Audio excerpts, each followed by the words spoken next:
نحمده ونصلي على رسوله الكريم اما بعد فاعوذ بالله من الشيطان الرجيم بسم الله الرحمن الرحيم ان الله وملائكته يصلون على النبي يا ايها الذين امنوا صلوا عليه وسلموا تسليما اللهم صل على سيدنا ومولانا محمد وبارك وسلم صلاة دائمة سرمدا ابدا۔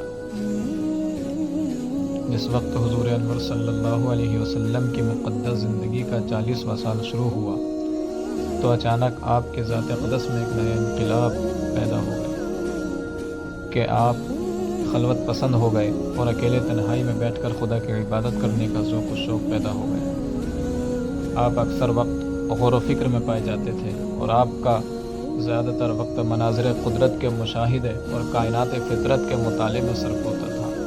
دن رات خالق کائنات کی ذات و صفات کے تصور میں ڈوبے ہوئے اور اپنی قوم کے بگڑے ہوئے حالات کے سدھار اور اس کی تدبیروں کے سوچ وچار میں مصروف رہنے لگے۔ اور ان دنوں میں ایک نئی بات یہ بھی ہو گئی کہ حضور علیہ الصلاۃ والسلام کو اچھے اچھے خواب نظر آنے لگے اور آپ کا ہر خواب اتنا سچا ہوتا کہ خواب میں جو کچھ دیکھتے اس کی تعبیر صبح صادق کی طرح روشن ہو کر ظاہر ہو جایا کرتی تھی۔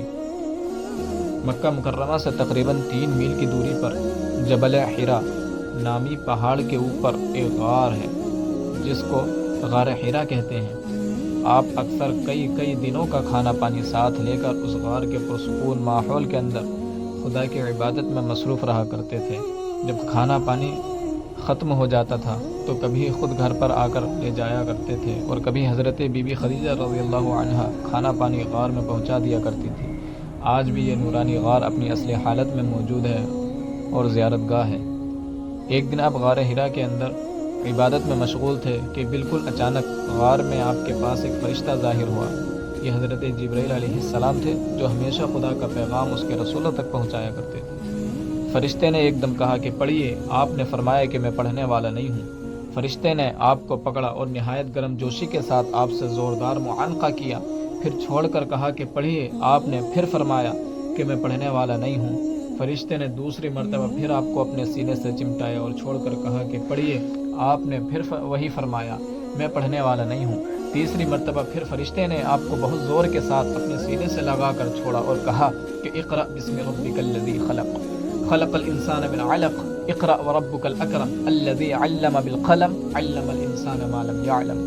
یہی سب سے پہلی وحی تھی جو آپ پر نازل ہوئی۔ ان آیتوں کو یاد کر کے حضور اقدس صلی اللہ علیہ وسلم اپنے گھر تشریف لائے، مگر اس واقعے سے جو بالکل ناگہانی طور پر آپ کو پیش آیا اس سے آپ کے قلب مبارک پر لرزہ طاری تھا۔ آپ نے گھر والوں سے فرمایا کہ مجھے کملی اڑھاؤ۔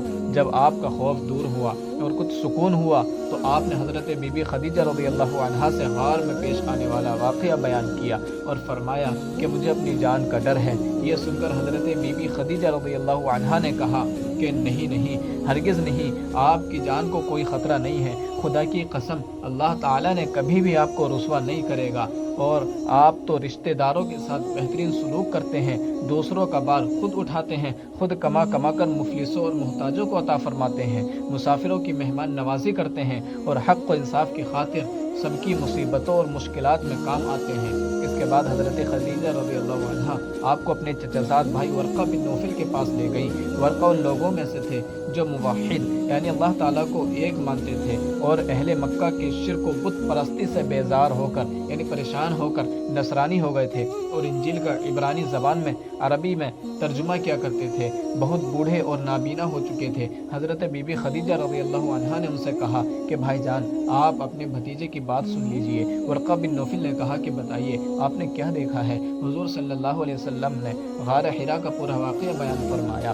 یہ سن کر ورقہ بن نوفل نے کہا کہ یہ تو وہی فرشتہ ہے جس کو اللہ تعالیٰ نے حضرت موسیٰ علیہ السلام کے پاس بھیجا تھا۔ پھر ورقہ بن نوفل کہنے لگے کہ کاش میں آپ کے اعلان نبوت کے زمانے میں تندرست اور جوان ہوتا، کاش میں اس وقت تک زندہ رہتا جب آپ کی قوم آپ کو مکہ سے باہر نکالے گی۔ یہ سن کر حضور علیہ السلام نے تعجب سے فرمایا کیا مکہ والے مجھے مکہ سے نکال دیں گے؟ تو ورقہ نے کہا جی ہاں، جو شخص آپ کی طرح نبوت لے کر آیا لوگ اس کے ساتھ دشمنی پر کمر بستہ ہو گئے۔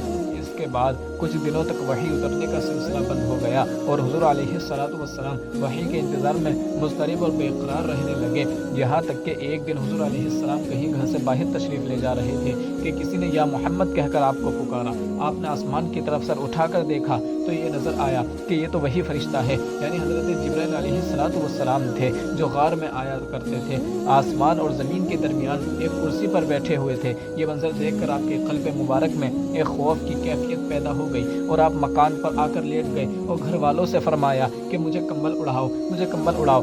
چنانچہ آپ کمبل اوڑھ کر لیٹے ہوئے تھے کہ اچانک آپ پر سورہ مدثر کی ابتدائی آیت نازل ہوئی اور رب تعالیٰ کا فرمان اتر پڑا کہ یا ایھا المدثر قم فانذر وربک فکبر وثیابک فطہر والرجز فہجر، یعنی اے بالا پوش اوڑھنے والے کھڑے ہو جاؤ، پھر ڈر سناؤ اور اپنے رب ہی کی بڑائی بولو اور اپنے کپڑے پاک رکھو اور بتوں سے دور رہو۔ ان آیات کے نزول کے بعد حضور علیہ الصلوۃ والسلام کو خداوند قدوس نے دعوت اسلام کے منصب پر مامور فرما دیا اور آپ خداوند تعالیٰ کے حکم کے مطابق دعوت حق اور تبلیغ اسلام کے لیے کمر بستہ ہو گئے۔